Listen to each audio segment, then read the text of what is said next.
ರಾಜಕೀಯದಲ್ಲಿ ಸಿದ್ದರಾಮಯ್ಯನವ್ರಿಗೆ ವಿರುದ್ಧ ಮಾತನಾಡಿ ಅವ್ರಿಗೆ ಬೈದೇ ವಿರೋಧ ಪಕ್ಷದ ನಾಯಕರಾದರು ಚೆಲುವಾದಿ ನಾರಾಯಣಸ್ವಾಮಿ ಅವರು ಅಂತ. ಅಲ್ಲ, ಅವರ ಅಭಿಪ್ರಾಯಕ್ಕೆ ನಾನು ಯಾಕೆ ಉತ್ತರ ಕೊಡಲಿ? ನನ್ನ ಕೆಲಸವನ್ನು ನಾನು ಮಾಡುವಾಗ, ನಾನು ಇವತ್ತು ವಿರೋಧ ಪಕ್ಷದಲ್ಲಿದ್ದಾಗ ಅಧಿಕಾರದಲ್ಲಿದ್ದವರ ಬಗ್ಗೆನೇ ನಾನು ಮಾತಾಡಬೇಕಲ್ಲ. ನನ್ನ ಪಕ್ಕದಲ್ಲಿರೋನ ಬಗ್ಗೆ ಮಾತಾಡ್ಬೇಕಾ ನಾನು? ಒಂದು ಸರ್ಕಾರದ ವಿರುದ್ಧವಾಗಿ ನಾವು ಕೆಲಸ ಮಾಡುವಾಗ ಸರ್ಕಾರ ಮಾಡ್ತಕ್ಕಂಥ ತಪ್ಪುಗಳನ್ನು ಎತ್ತಿ ಹೇಳಬೇಕಾಗ್ತದೆ. ಆ ಜಾಗದಲ್ಲಿ ಸರ್ಕಾರದ ಆ ಸ್ಥಾನದಲ್ಲಿ ಒಬ್ಬ ವ್ಯಕ್ತಿ ಕುಳಿತಿದ್ದಾಗ ಸಹಜವಾಗಿ ವ್ಯಕ್ತಿ ನಮಗೆ ನಮ್ಮ ಬಾಯಲ್ಲಿ ಬರಲೇಬೇಕು, ಬರ್ತದೆ. ನಾನು ಕಾಂಗ್ರೆಸ್ಸಲ್ಲಿದ್ದಾಗ ಮಾನ್ಯ ಯಡಿಯೂರಪ್ಪನೆಯವರು ಏನಾದರೂ ಮುಖ್ಯಮಂತ್ರಿ ಆಗಿದ್ದಿದ್ರೆ ನಾನೇನು ಹೊಗಳ್ತಿದ್ನಾ? ನಾನು ಅದೇ ಮಾಡ್ತಿದ್ನಲ್ಲ. ಈಗ ನಾನು BJPಯಲ್ಲಿದ್ದೇನೆ, ಮುಖ್ಯಮಂತ್ರಿಗಳ ಸ್ಥಾನದಲ್ಲಿ ಸಿದ್ದರಾಮಯ್ಯ ಇದ್ದಾರೆ. ಸಿದ್ದರಾಮಯ್ಯ ಅವರು ಮಾಡಿದ್ದ ಇದು ವಿಚಾರಗಳನ್ನು ನಾನು ಹೇಳಲೇಬೇಕಲ್ಲ. ಹೋಗಲಿ, ನಾನು ಹೇಳಿದ್ರಲ್ಲಿ ತಪ್ಪುಗಳು ಯಾವ ಕಂಡುಹಿಡಿದಿದ್ದಾರೆ? ನಾನು ಅವರ ಬಗ್ಗೆ ಮಾತಾಡಿದ್ರಲ್ಲಿ ಇಲ್ಲಲ್ಲ ಇದು ತಪ್ಪು ನೀನು ಮಾಡಿದ್ದು, ಅವರ ಬಗ್ಗೆ ನೀನು ಹೇಳಿದ ತಪ್ಪು ಅಂತ ಹೇಳಲಿಕ್ಕೆ ಯಾವುದಾದ್ರೂ ಯಾರಿಗಾದ್ರೂ ಆಗಿದೆಯಾ? ನಾನು ವಿಷಯವನ್ನು ಬಿಟ್ಟು ನಾನು ದೂರ ಸರಿಯೋನಲ್ಲ. ಆಮೇಲೆ ವೈಯಕ್ತಿಕವಾಗಿ ನಿಂದನೆ ಮಾಡ್ತಕ್ಕಂಥದ್ದು ನನ್ನ ಕೆಲಸವೂ ಅಲ್ಲ, ನಾನು ಯಾವತ್ತೂ ಮಾಡೋದಿಲ್ಲ. ಆದರೆ ಅವರು ಮಾಡಿರ್ತಕ್ಕಂಥ ಅವರ ನಡವಳಿಕೆಗಳು, ತಪ್ಪುಗಳು ಅಥವಾ ಅಡ್ಮಿನಿಸ್ಟ್ರೇಟಿವ್ ವಿಚಾರದಲ್ಲಿ ನಾನು ಮಾತಾಡಿದ್ದೇನೆ, ತಪ್ಪೇನಿಲ್ಲ. ನೀವು ಈ ಚಡ್ಡಿ ವಿಚಾರ ಅಂತ ಬಂದಂಥ ಸಂದರ್ಭದಲ್ಲಿ ಅವ್ರ ಮನೆಗೆ ಮುತ್ತಿಗೆ ಹಾಕೋಕೆ ಹೋಗ್ತೀರಾ ಸರ್. ಮುತ್ತಿಗೆ ಹಾಕೋಂಥ ಸಂದರ್ಭದಾದ ನಂತರದಲ್ಲಿ RSSನವರು ಚೆಲುವಾದಿ ನಾರಾಯಣಸ್ವಾಮಿ ಅವರ ಮೇಲೆ ಚಡ್ಡಿ ಒರೆಸಿದ್ದಾರೆ ಅನ್ನೋಂಥ ಟೀಕೆಗಳು ಬಂತು. ಅದ್ರ ಬಗ್ಗೆ ಸರ್, ಯಾರು ಚಡ್ಡಿನೇ ಹಾಕಲ್ವೋ, ಚಡ್ಡಿಗೂ ನಮಗೆ ಸಂಬಂಧನೇ ಇಲ್ಲ ಅಂತಿರ್ತಾರಲ್ಲ, ಅಂಥವ್ರು ಮಾತ್ರ ಈ ಮಾತುಗಳನ್ನು ಮಾತಾಡಬೇಕು.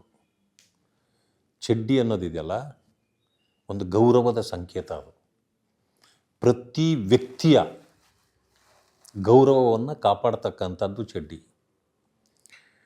ಇನ್ಸಿಡೆಂಟ್ ಯಾಕಾಯ್ತಿದ್ರು?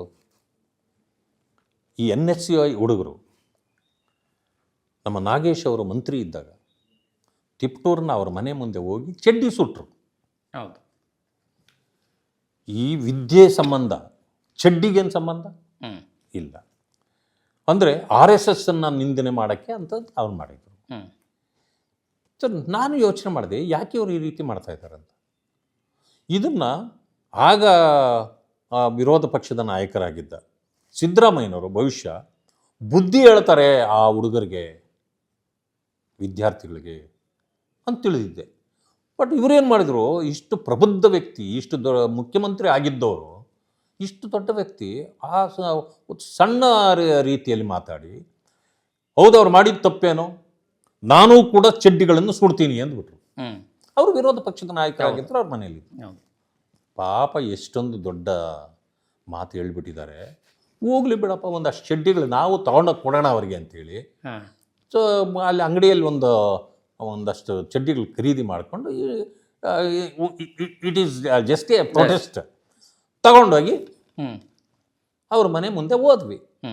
ಎಲ್ಲರೂ ಇದಕ್ಕೂ ಪ್ರೊಟೆಸ್ಟ್ ಮಾಡಿ, ಈಗ ಪೆಟ್ರೋಲ್ ಡೀಸೆಲ್ ರೈಸ್ ಆದಾಗ, ಗ್ಯಾಸ್ ರೈಸ್ ಆದಾಗ ಏನು ಮಾಡ್ತಾರೆ, ಸಿಲಿಂಡರ್ ಹಿಡ್ಕೊಂಡು ಹೋರಾಟ. ಹಾಗೆ ಇದು ಒಂದು ಚಡ್ಡಿ ಅಂದಿದ್ದಕ್ಕೆ ಇದೊಂದು ಸಂಕೇತ. ತಗೊಂಡು ಹೋಗಿದ ತಕ್ಷಣವೇ ಪೇಪರ್ಗಳಲ್ಲಿ ಸಹಜವಾಗಿ ಬರ್ತದೆ, ಓಹೋ RSSನವರು ಚಡ್ಡಿ ಒರೆಸ್ಬಿಟ್ರು. ಏನು RSSಗೂ ನನಗೂ ಇಷ್ಟು ದೂರ, ಅವ್ರು ಬಂದು ನೀನು ಚಡ್ಡಿಗಳು ಒತ್ಕೊಂಡು ಹೋಗು ಅಂತ ಯಾರನ್ನು ಹೇಳ್ತಾರ?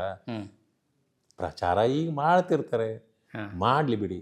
ಯಾರಾದರೂ ನನ್ನನ್ನು ಈ ರೀತಿ ಚಡ್ಡಿ ಅಂತ ಏನು ನಿಂದಿಸೋದಿದ್ರೆ, ಚಡ್ಡಿ ಹಾಕಲ್ಲ, ನನಗೆ ಚಡ್ಡಿಗೂ ನನಗೂ ಸಂಬಂಧ ಇಲ್ಲ ಅನ್ನೋ ಯಾರಾದರೂ ಇದ್ರೆ ಮಾತಾಡಲಿ. ಇಲ್ಲ ಅಂತಂದ್ರೆ ಮಾತಾಡಿ ಏನು ಪ್ರಯೋಜನ? ಆ ಚಡ್ಡಿ ನಿಮ್ಮ ಗೌರವ ಕಾಪಾಡ್ತದೆ ಅನ್ನೋದನ್ನು ತಿಳ್ಕೊಳ್ಳಿ.